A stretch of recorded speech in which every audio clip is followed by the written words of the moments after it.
سلام و وقت بخیر. با آخر خط خوش آمدید. از ادامه نگرانی ها از وضعیت منطقه تا متهم شدن امریکا به بی‌ثباتی آن، آیا ریشه اصلی بحران های منطقه‌ای در واشنگتن آبیاری می شود؟ در ادامه انتقادها از سیاست‌های امریکا در منطقه، سراج الحق رهبر جماعت اسلامی پاکستان هم انگشت انتقاد را به طرف امریکا نشانه گرفته و گفته که این کشور مقصر اصلی بی‌ثباتی و هرج و مرج در افغانستان است. او تاکید کرده که واشنگتن در پاکستان نیز ناامنی را ترویج کرده و ریشه اصلی بحران‌های منطقه‌ای همچنان ایالات متحده است. حال پرسش این است که آیا براستی ریشه اصلی بحران‌های منطقه‌ای در واشنگتن آبیاری می شود؟ آیا امریکا باعث بی‌ثباتی و هرج و مرج در افغانستان شده است؟ و در نهایت سخنان رهبر جمعیت اسلامی پاکستان خبر از چی می دهد؟ این و چند باز آقای کارمند. آقای قیاسی، حالا فکر میکنین که امریکا ریشه اصلی این بی‌ثباتی ها و همچنان سخنان رهبر جماعت اسلامی پاکستان را شما چگونه تحلیل میکنین؟ بسم الله الرحمن الرحیم. با عرض سلام به شما بینندگان گرامی و با مهمانانتان در میز. اگر در یک کلمه سوال جواب بگویید، بله آره است دیگه، این شکی نداره. خود امریکایان در این شک ندارن، دنیا هم شک نداره، با عامه مردم عادی هم در این شک ندارن که ریشه اصلی بحران در منطقه، در جهان اسلام، حتی در جنوب کره زمین از امریکای جنوبی گرفته تا افریقا و شرق اوسط و آسیا همگی زیر سر امریکا، در این شک نیست. اما با یک توضیح که این مداخلات تاریخش فرق میکنه، وقت و زمانش فرق میکنه. فقط ما یک مرور مختصر اول با اساس ریشه بنیادی همین سیاست امریکا که بانی یا مؤسسی سیاست هنری کیسینجر است که مرد یک دو هفته قبل، مرد در سن 100 سالگی. اون یهودی آلمانی که در جنگ جهانی دوم رفت به امریکا و باز تاریخچه زندگیش است که اونجا امریکا را گرفت، باز دوباره آمد. در اولای نازی ها رفت و بعد در جنگ جهانی دوم آمد در اینجا. اصلا سیاستگزار و مؤسسی تئوری سیاست خارجی امریکا در 80 سال اخیر هنری کیسینجر است که بر اساس واقع‌گرایی و مداخلات تبعی فراتر از مسئله حقوق بشر، از مسئله اخلاقی گپاست. این قصه داستان دراز است. اما حرفی را که سراج الحق زده رهبر جماعت اسلامی پاکستان، در این منطقه ما میخوایم یک توضیح مختصر بدم که مداخلات امریکا در افغانستان تا کودتای داود خان، تا اواخری پاچای داود خان و بعد بالاخره کودتای خلق و پرچم، تا اون وقت امریکایی‌ها به این قانع بودند که افغانستان منطقه ژئوپلیتیک سیاسی یا منافع سیاسی روسیه است. یک خط حائل بود و بر روسیه تکیه کرده بود. کودتای داود خان هم همراه حزب پرچم که اولین سرآغاز بدبختی افغانستان و از طریق کاجبی صورت گرفته بود. امریکایی‌ها به این قانع بودند مرز همین پاکستان و افغانستان بود.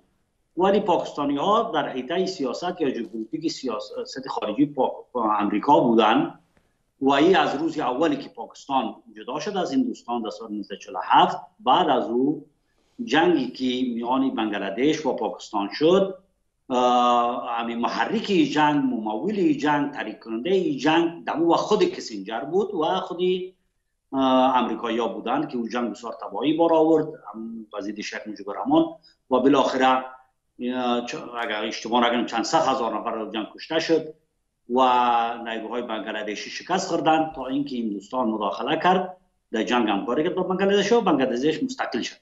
در پاکستان از همون 1952 مداخله در اونجا است، ولی در افغانستان مداخله از همون 1979 این یک اشاره کوتاه بود. اما مداخله پاکستان امریکا در منطقه یا در شرق اوسط از همون بعد و تأسیسی امارت‌های خلیج که در زمان انگلیس که اینجا رفتن اینا را تأسیس کردن و بعد همین سیاست انگلیس منتقل شد و به دامان امریکا افتید، در اینجا جای پا داشتن که بعد از جنگ سرد اتحاد جماهیر شوروی اقام مداخلات میکرد و در بسیاری از کشورهای عربی کودتای صورت گرفت به طرفداری از روس‌ها، اتحاد شوروی و کاجبی اون زمان.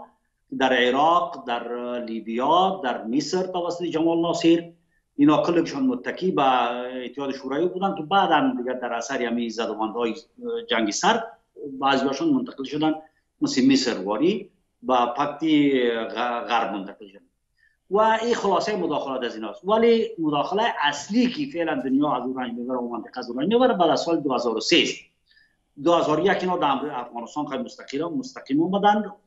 و زمان جنگ هم در زمان جهاد دیگه او یک چیزی بود که تحمیل شده بود برای امریکایی‌ها.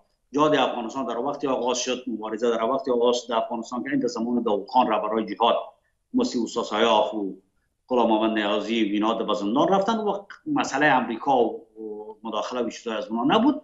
ولی بعد از اینکه جهاد مسلحانه شد و مردم قیام کردن در مقابل روسا، در مقابل تجاوز روسا و کودتای خلق و پرچم و ظلم و جنایاتی که ناشی از او جریان بود، امریکایی‌ها یک زمینه خوبی دیدن و مداخله کردن و در این شکل نیست که تمویل کردن جهاد. کل کشورهای اروپایی، کل کشورهای افریقایی، خلیج عربی، اینها خود بالاخره جهاد هم اگر به نتیجه بود به پیروزی رسید و روسا شکست دادن. ولی مداخله‌ای که فعلا جریان داره این مکتب فعلی بعد از سال 2003 بعد از زمانی است که امریکایی‌ها به عراق حمله کردن، حتی به افغانستان نه.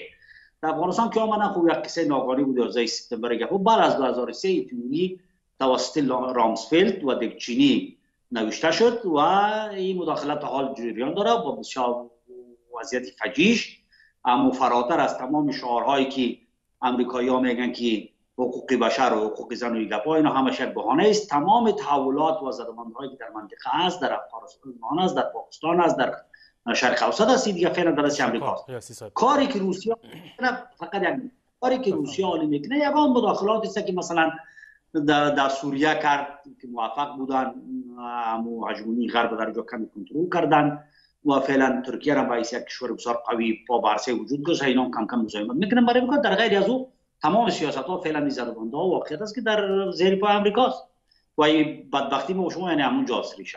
سپاس آقای قیاسی. تا چه زمان امریکا حالا این گونه سیاست‌ها را در پیش خواهد گرفت و ادامه خواهد داد؟ تا چه زمانی؟ و سوال جواب میگم.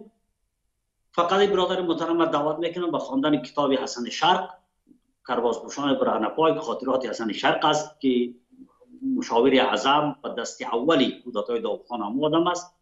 دیگه با کتاب گروموف که همو قماندان قوای چل شوروی به نام آخرین نبرد من که آقای آریانفر او را ترجمه کرده.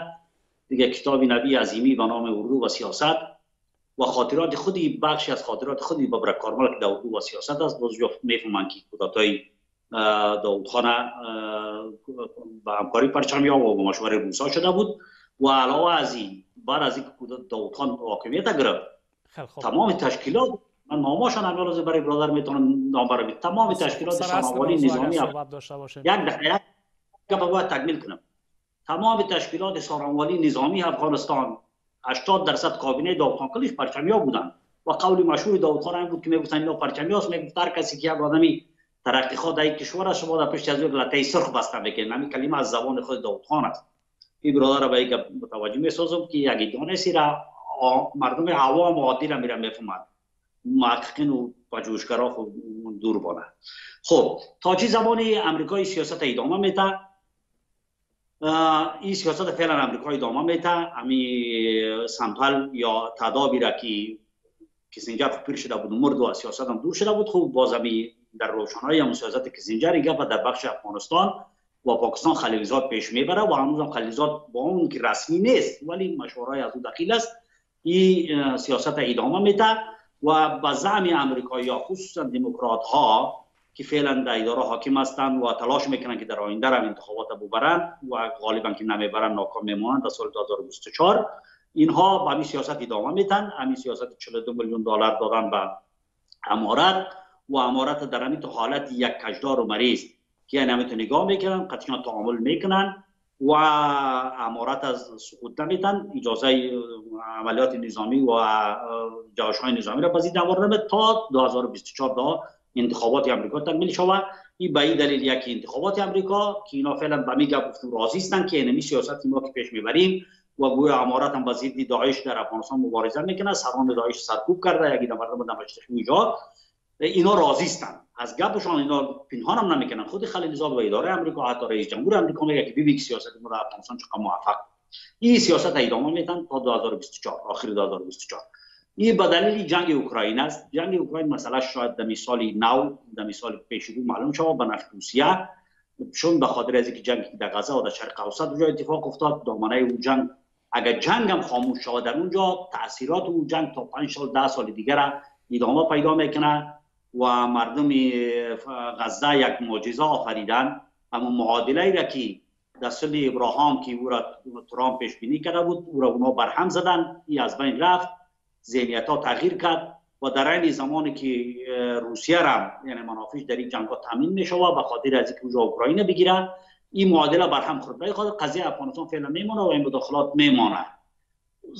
سراج الحق رهبر جماعت اسلامی که گپ گفته، این خود جزئی از تئوری و اساسی اخوان از روز اول تاسیس اخوان از بنای شهید و سید قطب شهید که امریکایی که من دیدم روزها را شما خواندین و همچنان جماعت اسلامی که مؤسس مولانا مودودی است. باز مولانا مودودی یک اشتباهی جو نشه که در بحث مطرح شد که برادران معلومه کم است. مولانا مودودی برعکس است. مولانا مودودی پیش از سید قطب است، چرا که سید قطب مولانا مودودی استادنا الاعظم در کتاب تفسیر فی ظلال خطاب میکنه.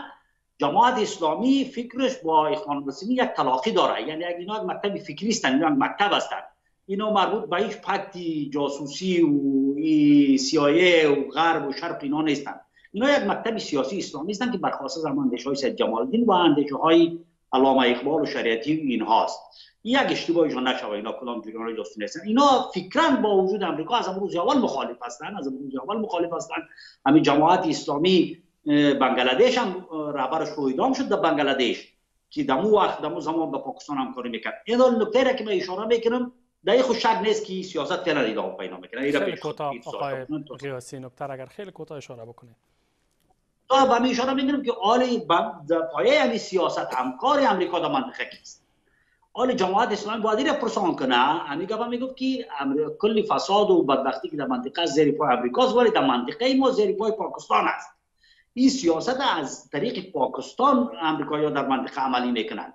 در شرق اوسط از طریق اسرائیل و همون حکومتایی که همکار از اون مصر و فعلا سعودی و دیگه کشورهای همکار از اون در بحرین اینا، و در اینجا از توسط پاکستان سیاستی کثیف چی میشه و تطبیق میشه. برمیگردیم قیاسی صاحب با شما آقای کارمند. آقای قیاسی، چی چیز سبب مشکلات میان امریکا و منطقه شده در حال حاضر و تیرگی روابط میان امریکا و منطقه بخصوص به افغانستان چه پیامد میتونه داشته باشه؟ در این باره به نظر من صحبت کردیم دوامدار. کلی بحث ما همین بود، پیامدش همین بود که نمی آرامی، جنگ، بدبختی و هم یک دوری باطلی از بحران که ادامه پیدا میکنه. ما اگر اجازه بدین امیر راه خروجی از این مشکل اگر دم جا بگم چند دقیقه وقت دارم. بفرمایید. اگر میخواین که بحران حل شود، دست امریکا را خود هر کس بخواد از منطقه کوتاه کنه بگه اون سیاست خود داره، حضور خود دارن، دنیا در دستی از اون هم از دیگه قانونی در نظم نوین جهانی و همین نظمی ملل متحد کلی چیز دستی از اون اونات بدون اجازه از اون کس آب خورده نمیتونه در عالم اسباب. اگر میخواین که افغانستان خاصا افغانستان از این بحران 100% بگیره یک تا جای بکشن، این در سیاست خارجی خود امارت اسلامی افغانستان باید میان امریکا، چین، ایران اینا وضعیت خود معلوم بکنه. آلی از همین بحرانی که موقعی کشور هاست امارات دمی وضعیت خود نگاه کرده، این دوامدار نمیمانه. مشکل اقتصادی خود از طریق امریکا حل میکنه، پول از امریکایی میگیرن، یک توافق قطعی از اونها داره و این طرف یک توافق سیاسی بسیار نزدیک با چین داره و همچنان با ایران داره و همچنان با روسیه داره که اینها به یک نتیجه خالص نرسیدن که آیا همین امارات را قبول بگیرن نمیگیرن. این وضعیت خود امارات باید قطعی 2 جهت یا 3 جهت معلوم بکنه. بدون از این امر طبیعی از امر طبیعیش زیاد دوام نمیکنه. امارات یک وقتی وضعیت ها تغییر میکنه، سیاست ها تغییر میکنه، سیاست ها دائمی نیست، باز امارات ها با مشکل مواجه میشن. ما لازم باید سیاست خود مشخص بکنن. این که مذبذبین بین ذالک لا اله الا الله و لا اله الا الله نبی در نو طرف معلومه. یکی در سیاست خارجی باید اول از سرنوشت خود امارات معلوم بکنه. اما در سیاست داخلی من خودم یک طرح کوتاه از خودم دارم. همیشه که نیروهایی که در آینده بالقوه امارات تهدید میکنن، بالقوه یا تهدید نظامی میکنن، اینا نیروهای مجاهدین هستند، مجاهدین سابق هستند.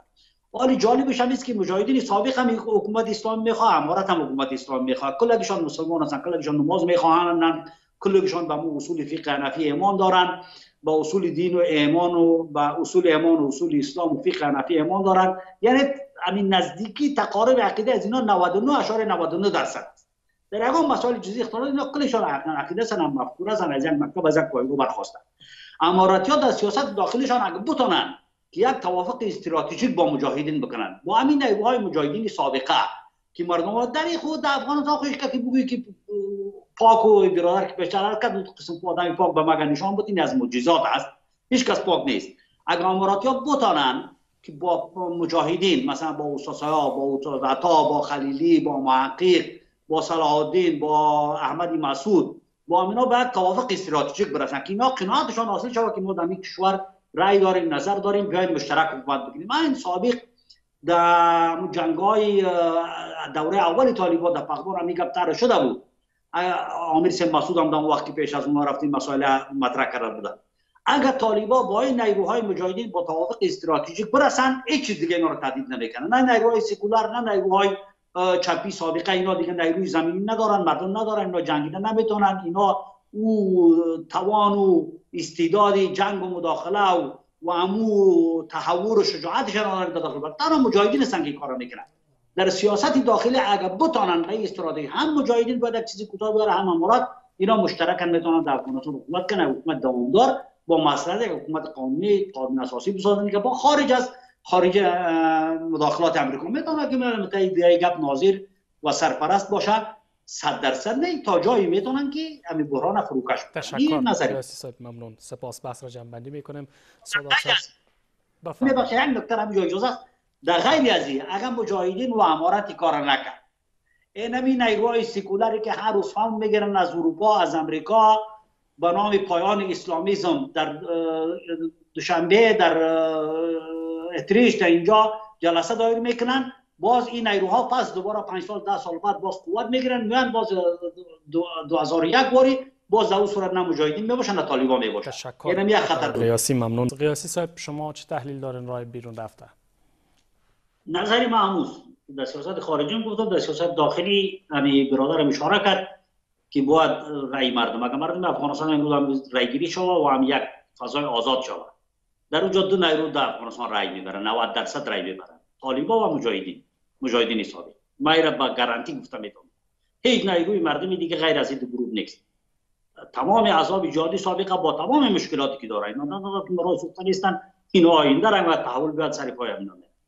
مجاهدین و طالبان کوتاه‌ترین را برای رسیدن یک آرامش نسبی اینمیست که اینا اگر فعلا جور بیان با هم بسازن، میتونن که از بتا مداخلات خارجی چی کنن. ولی متاسفانه این خواهد ایدیاست، اما این امکانش بسیار بعید است.